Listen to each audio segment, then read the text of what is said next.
Alright, YouTube, here's the third video. So, after talking about the ineptitude of Toyotaro's writing, continue to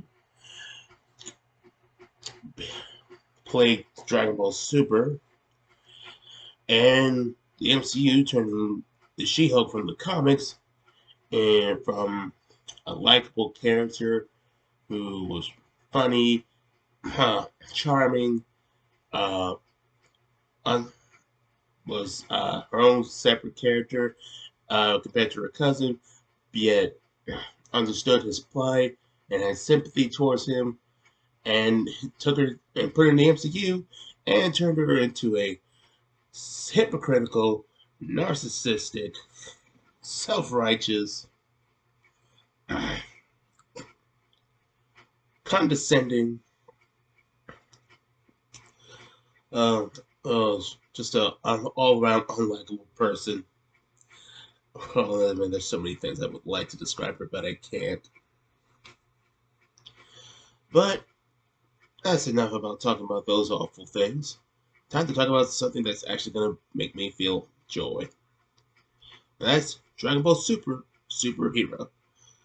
Now, the overall plot is that uh, the son of the Commander Red, the leader of the Red Ribbon Army, is looking to restore the Red Ribbon Army to its former glory, and in order to do this, he hires the grandson of Dr. Gero, or Dr. Jerome the Dub,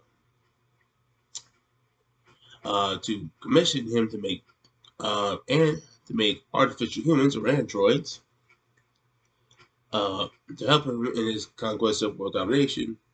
Albeit he's doing it through a bit of trickery by trying to make our heroes look like the bad guys. Albeit though Hito kind of knows that Dr. Hito, the son of the grandson of Dr. Gero, kind of knows that the Red Ribbon Army are the bad guys, but he kind of needs their funding. Um, and it's pretty much a conflict between them, Piccolo, Gohan, Pan, Krillin, 18, Goten, Trunks. Did I mention Krillin? Yeah, I also mentioned Krillin. And it's pretty much them fighting the Red Ribbon Army, Gamma 1 and Gamma 2, and the surprise villain, though not really, Cell Max. Yes, we got a new Cell, who has pretty much none of the memories of Cell, but is awfully more powerful than him. Now you're probably wondering, what about Goku and Vegeta? They're pretty much the protagonists and Deuterogonists, respectively.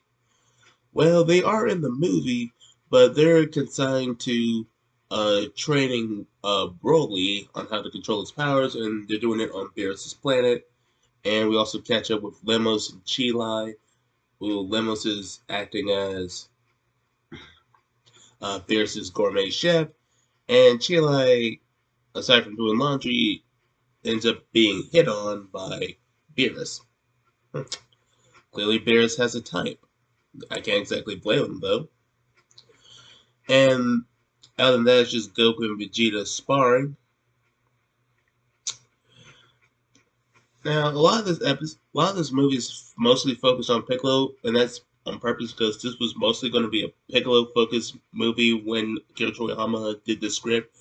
But some of the people who in Shueisha and Toei said that they also feel like a lot of fans wanted to see Gohan get an important role, so they included. So he included him as a main protagonist. But it's largely focused on Piccolo, with Piccolo being the first to confront the Gammas, and and also having to infiltrate the Red Ribbon Army base. Gohan's this movie is basically just a slice of life kind of movie. It's not a whole lot of action until like later on at the end of the movie. This isn't like Dragon Ball Super Broly, which had a lot of action throughout the movie and a lot more lore. Now, Is that a good or a bad thing? I think it's going to depend on whether you like more lore and action. If you like that, you're gonna like the Dragon Ball Super Broly movie that came out before this one a lot more. If you like a lot of slice of life and character driven plots, you're gonna like this one a little bit more. Especially if you want to focus on Gohan, Piccolo, because I know certain people on my Discord server who are tired of seeing Goku and Vegeta. I do not share their opinion. I mean, I wouldn't mind a movie that doesn't focus so much on Vegeta, but Goku's my boy. Goku's my boy. No homo. How do I think I handle the characters? Um, I do like the Gammas. um, I mean, the spot. I like Gamma 2 has a lot of energy. Seems a bit cocky, but you know his heart's in the right place, even though he's working for the villains, but he doesn't know it. But yeah, you definitely feel like you could see him being a hero under different circumstances. And spoiler alert, he does end up sacrificing his existence to help defeat Cell Max. Gamma 1 is the more serious of the two, and I like it that there's a bit of a dichotomy between them. One of them's more laid back, and the other one's a bit more serious and willing to think things ahead. Piccolo, it was nice to see him act like a mentor to Pan and kind of like the uncle of the San family. He even there's even a segment where Videl tells Piccolo to remind Gohan to pick her up, or sometimes, which he kind of berates Gohan for being more focused on his research on bugs than picking up his own daughter. And we also got to see that Piccolo finally has a home. Uh, so that's nice for him because he's no longer a wandering hermit, a wanderer. I mean, a nomad. Let's see. We also got to see adult Goten. I mean, not adult. Teen Goten and Teen Trunks. Um, Trunks seems to have the blue hair that his future counterpart had in the Goku Black's saga. Not sure what that's about. Not sure why he got his hair dyed. But it was nice to see them grow up a bit, and so because I could finally stop hearing the fans complaining about how they wanted them to be older. And Gohan did mention that Saiyans start off small, but then they suddenly get a huge growth spurt when they get a little bit older. And we also got to see them turn to Gotenks. Unfortunately, they're so out of practice that they weren't able to do the fusion perfectly, and have gotten so weak that they can't even do Super Saiyan. Well, that's not going to do any favors for Gotenks' reputation. The comedy was done pretty well. Um, we have the segments like Bulma trying to use the Eternal Dragon Shenron to basically give her cosmetic surgery without the surgery, like giving her a bigger butt and uh, giving her longer eyelashes. Because yeah, Bulma can be pretty vain and petty sometimes. And even Piccolo thought this was kind of a waste of the dragon's power. And also we got to see that Dende, who's the new Kami, was actually able to upgrade Shenron to have the ability to unlock people's potential, which was a good way for Piccolo to boost his power in a quick short amount of time. And that was a huge part of this movie. Was the purpose was to have Piccolo and Gohan catch up to Goku and Vegeta, and he kind of they kind of echo some of the criticisms that the fans have had with Gohan be having so much potential, but he doesn't really train all that much, so it's kind of gone to the wayside, and where he's just struggles with going Super Saiyan, let alone going into his ultimate Gohan form. But yeah, it was also nice to see 18 and Krillin in there, and see 18's reaction to fighting another Cell. It was nice. It's kind of a nice way to get a rematch in, sort of. Gohan. It's nice to know that he's still enjoying his life as a researcher, and he's not all too. He's not not a battle junkie like his dad and Vegeta. And by his dad, I mean Goku. Piccolo is not his father. Get that out of your head. Uh, but I will say this about Piccolo. In order to get Gohan involved in this, Piccolo has to pretend to be part of the Red Ribbon Army, and part of that plan involves kidnapping Pan just so Gohan would come and confront him and the Gammas would fight him. So, in a way, Piccolo's manipulating Gohan into this whole situation, and he involved kidnapping his daughter. So, for all you Dragon Ball fans that like to criticize Goku for having Gohan fight Cell and putting his life at risk, I don't want to hear any of you do say that, because you no longer have the right to say that by saying that Piccolo's a better quote unquote father to Gohan than Goku. Because Piccolo just did something just as bad, if not worse, than what Goku did. At least Goku was straightforward with Gohan, and at least Gohan was the only option to save saving the world from Cell.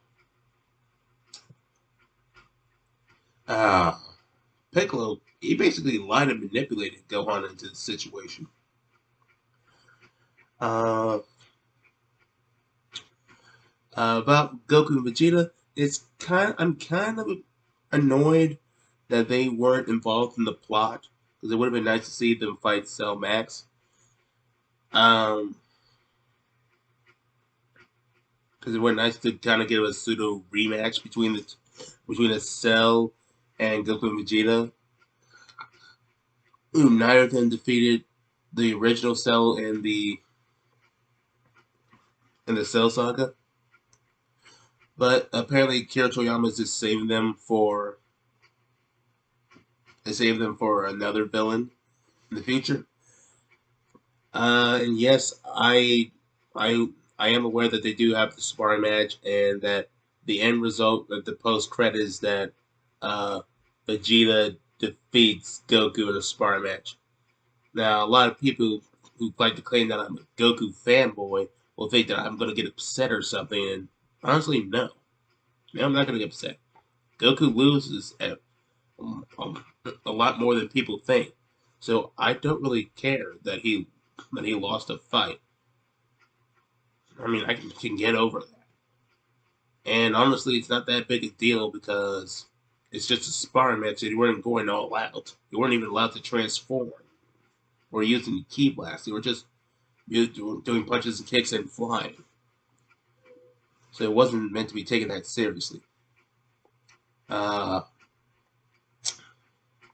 Furthermore, if anything, it's going to make the Vegeta fanboys look more ridiculous, because they're just going to hide this. Oh, yes, Goku finally lost to Vegeta. Vegeta's finally surpassed Goku. Yay, wait.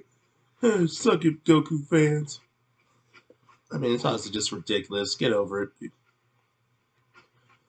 And I mean, another thing that bugged me was that the Red Ribbon Army not only knew about Goku and Vegeta, but they also knew about Majin Buu, which is odd because Goku wished that everybody would forget about Majin Buu during the Buu saga.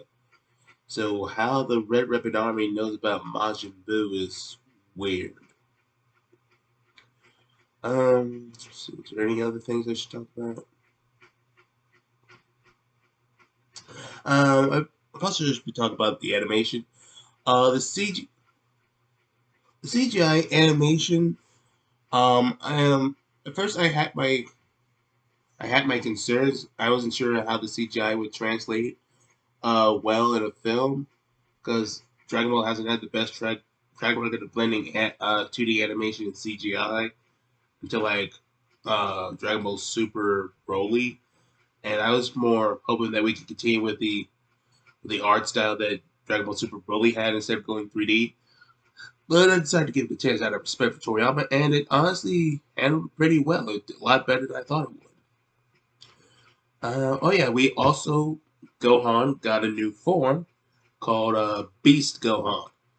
And what's interesting about it is that it has silver hair and red eyes, and is right up there on par with Goku and Vegeta.